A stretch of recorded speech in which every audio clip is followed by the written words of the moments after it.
Once a king.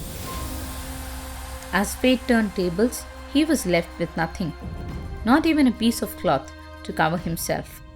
This is the story that says one can't escape the inevitable but needs to fight their way through. This is the story of Nala and Damayanti. Jai Shriman Narayana. Hello everyone, I'm the Pauranika. While Arjuna was living in the Swargaloka, one day a sage named Lomasha visited Devendra in the city of Amaravati. He was surprised and amazed at the sight of the handsome Pandava boy sitting on half of Indra's throne. Indra introduced his son to the sage. He told the sage that he called Arjuna to Swarga to train in the Asras and also to vanquish the Daityas by name Nivata Kavachas. The sage heard the entire story of Arjuna keenly. Then Devendra requested the sage to visit the Kamyaka forest and inform Yudhishthira and other brothers of Arjuna of his well being. The sage accepted the bidding and met Yudhishthira. Arjuna's story spread across the forest like wildfire, and the heat obviously touched the throne of Hastinapura.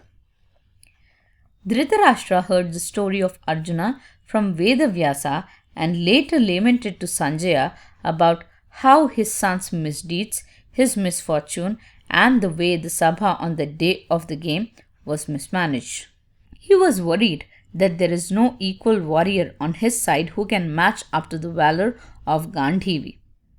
That was a man who fought Maheshwara in the battle and impressed him. Then Sanjaya said, King, you were unable to control your son that day.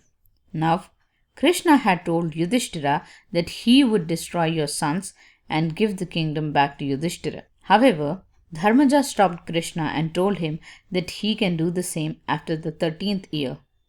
Now, with Arjuna possessing Divyastras, the end of Kauravas becomes inevitable. Then Dhritarashtra said, Vidura told me that day that if I happen to win this game, that would be the end of Kauravas. Looks like his words are coming true. Later, one day Pandavas along with Draupadi sat on the ground, immersed in deep sorrow, thinking about Arjuna.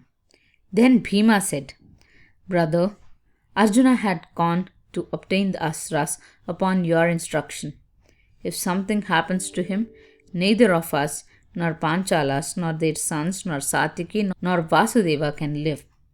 If not for him, I would have seen the end of Dhartarashtra's and Karna. It is not valorous on our part to stay without reacting. Brother, allow me to attack Hastina along with Arjuna and Krishna. Once I defeat them, you can come back from Vanavasa.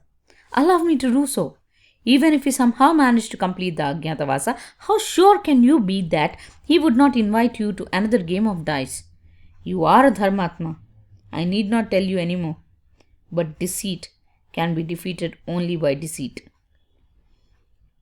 Then Yudhishthira gently stroked Bhima on his head and said, Mahabahu, after 13 years do as you said along with Arjuna. But till then, wait. You need not even resort to deceit to defeat Suyodhana. As Yudhishthira was speaking, a sage called Brihadashva arrived there. Yudhishthira welcomed him respectfully. After the sage settled down, Yudhishthira in great sorrow asked him, Maharshi, I lost everything to skilled gamblers. My wife was dragged into the Sabha and we are sent to live in dangerous forests. I spent many sleepless nights thinking about the insults of the Sabha. Have you ever seen or at least heard of anyone who's as unfortunate as I am? I doubt if there are any. Then the sage said, Maharaja, don't think so. You have your brothers and thousands of Brahmanas standing with you. There was a king who had lost everything and did Ajnatavasa along with his wife. Unlike you, he had no brothers or well-wishers supporting him in the forest. Dharmaja, who along with his brother sat in front of sage Brihadashva, asked, Maharshi, please tell me who the king was and what was his story. Then the sage said, Once upon a time, there was a king ruling over a kingdom called Nishada. His name was Virasena. He had a righteous, good natured, and handsome son called Nala. Back then, Nala used to rule the kingdom with an Akshauhini of army. He was a great archer. He studied all the Vedas and was well versed in Ashvasastra, the study of horses. Along with these traits, he is also a fan of the game of dice. During the same time, the kingdom of Vidarbha was being ruled by a king called Bhima.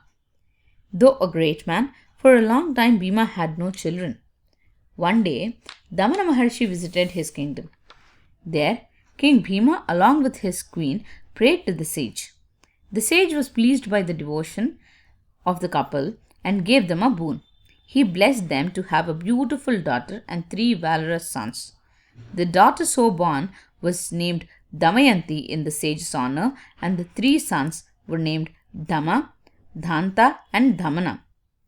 Damayanti attained a fame all over the world for her beauty and nature. The mates of Damayanti, however, constantly spoke about the handsome Nala and his greatness to her. As a result, Damayanti started growing a sense of fondness for Nala. Same is the case with Nala. He had heard a great deal about Damayanti and started liking her. One day, while loitering in his palace gardens, Nala saw a group of golden swans and he caught one. The swan got scared and said, "Nala, don't kill me. If you leave me, I will go to Damayanti and tell her about your affection towards her." Nala smiled and left the swan. The group of swans flew away and landed in the balcony of Damayanti. While the mates ran around each of the swans to catch them, Damayanti too tried to catch one. Then the swan in human voice told her the story of Nala. After hearing the words of the swan, Damayanti fell in love with Nala. King Bhima, who noticed the change in his daughter's behavior, decided to get her married. He called for a Swayamvaram, where the bride gets to choose a groom of her choice. King Bhima invited all the kings of the world for the Swayamvaram. Even Nala received the invite and decided to go. One day, sage Narada went to the heaven to meet Devendra and the other Devatas. Narada Maharshi told them that all the kings on earth were going to attend the Swayamvaram of Damayanti. Upon hearing that, Devatas too wanted to attend the Swayamvaram to win Damayanti. They decided so, and Indra, Varuna, Agni and Yama descended to earth. On their way towards the kingdom of Vidarbha, they saw King Nala. They stopped him to talk to him. Nala bowed to them and Devendra introduced himself and the other Devatas to Nala, and so did Nala. Then Devendra said, "King Nala, I want you to be our messenger. Will you be able to do that?" "Sure, I will, Devendra," said Nala. "Then please go to Damayanti and inform her that Indra, Agni, Yama and Varuna came to the Swayamvaram. Also ask her to choose one of us as her husband," said Devendra. Nala hesitated. "How can I ask her to choose one of you when I have come here with the same intent? Also, how would I be able to enter the palace?" he asked. Then Indra said, "Nala Maharaja, you accepted that you would be our messenger and do not worry about being seen." Then Nala entered the palace of Damayanti and the women in the chamber rose up in surprise. King Nala walked up to Damayanti, introduced himself and gave the message of the Devatas. Then Damayanti said, "Raja, but I want to choose you. I will choose you over any Devata." Then Nala said, "Princess, if that is your choice, suggest a course of action that wouldn't cause trouble to either of us." Then Damayanti said, "Raja, please ask them to come to the Swayamvaram along with you. There, in front of the Devatas, I will choose you." Then Nala went to the Devatas and repeated each word of Damayanti as it is.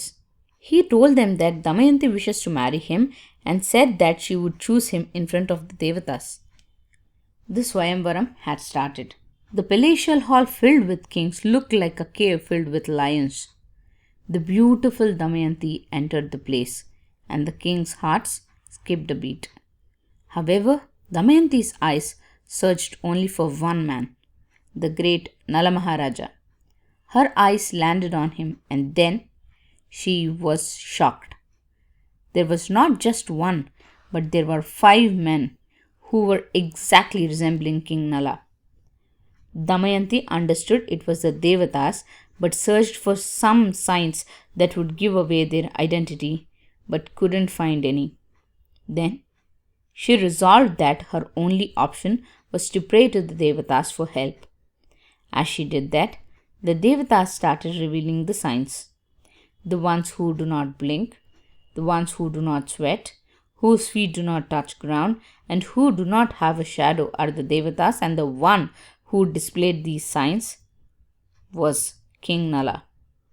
She chose Nala in the Swayamvaram and married him with the blessings of the Devatas in front of the kings of the world. Thank you. Jai Sriman Narayana.